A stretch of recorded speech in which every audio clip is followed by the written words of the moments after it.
Hi, Jenny. I am calling you from the car wash because I thought that it would be kind of interesting and because I needed to wash my car. So, video calling you, and would like to respond to your last video, first of all. So what I want to apologize because I think that you misunderstood the discussion that we had about boys and intellect, and I feel really bad that it's actually been bothering you for so long because I don't think you understood what I was actually talking about. So, when you're saying that I decided to hide my intellect or hide my academic processes in order to maybe look more attractive, I want to correct that. What the point of my discussion was letting you know that I had read a study that was a little disheartening, that goes with several other studies that this particular study was with a grad student population from one of the Ivy League schools. Random grad students went into a speed dating kind of situation, and after they met someone briefly, they rated them on different scales, and then they rated their attractiveness. So the findings that I was focusing on was male grad students, if they found a female, if they rated her highly on intelligent and ambitious, then they had a correlation then with low attractiveness levels. So if a male student saw a woman and thought she was really ambitious and intellectual, he would then statistically tended to rate her as less attractive. The opposite could be said for the females in the study. So if a female grad student saw a male as intellectual and ambitious, she then rated him highly attractive on average. This is obviously just kind of a bummer of a study in general for a female that's, in academia or in general kind of sucks. And I didn't think much of it. This is funny, just being in here. I didn't think...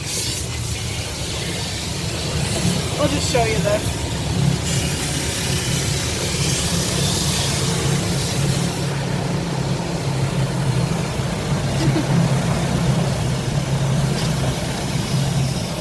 Okay. I didn't think much of it until I noticed when I was using dating websites or dating apps. I think last summer we were using Tinder. I actually saw firsthand the effects of mentioning that I was working on a research project and then having a male immediately back off or feel intimidated or react, basically not the reaction I wanted. And that's where I want to correct you. I then began to not mention it because of what I wanted from the men that I was speaking to.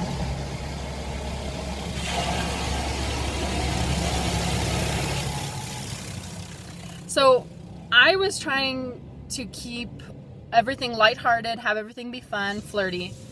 And that's when I decided not to include some of the more intellectual details about me because it didn't cater to my needs. And I think that it's something that we do in all sorts of different aspects when we are talking to potential suitors. If a guy notices that a girl really likes fishing and camping, he might talk that up a little bit more, right? So it's kind of the same thing in a different way. If I notice that the guy that I'm talking to isn't interested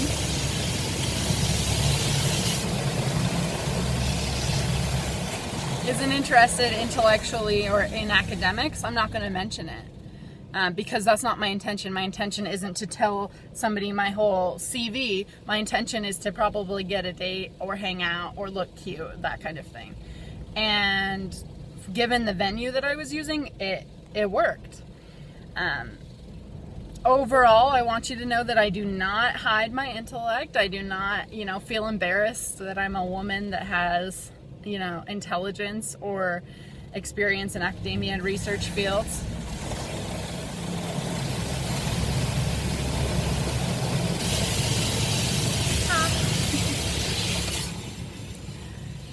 Yeah, no, I'm really proud of those things, and they are a big part of my life, especially when I'm dealing with potential partners, more, outside of flings, chatting, flirting. When I'm actually talking about somebody I want to be in a relationship with, of course, it's going to be undeniable. I won't be able to hide it even if I wanted to, but the point is I wouldn't want to.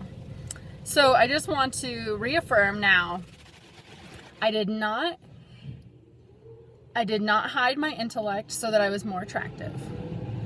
I reined it in for the purposes of what I was trying to do and who I was actually trying to catch. I know that sounds weird.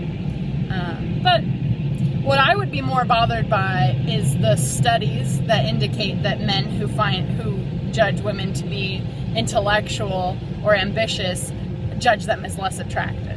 That's what bothers me, and I think that's where you should place your annoyance or frustration. Not necessarily with someone who caters their personality to suit the situation, which I believe all of us do, some more than others. So let me know if you have any questions about that. But I just wanted to clear that up, and kind of for future reference, if something bothers you for that long, definitely let me know ahead of time, because I feel like we could have cleared this up before. Okay, moving on to the next issue while my car is drying. My next question for you is, have you ever heard of Vipassana?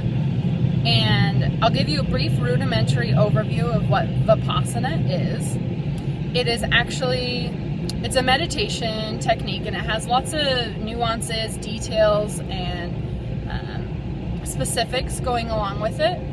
But the main premise is a 10-day retreat of silence where you don't speak for 10 days.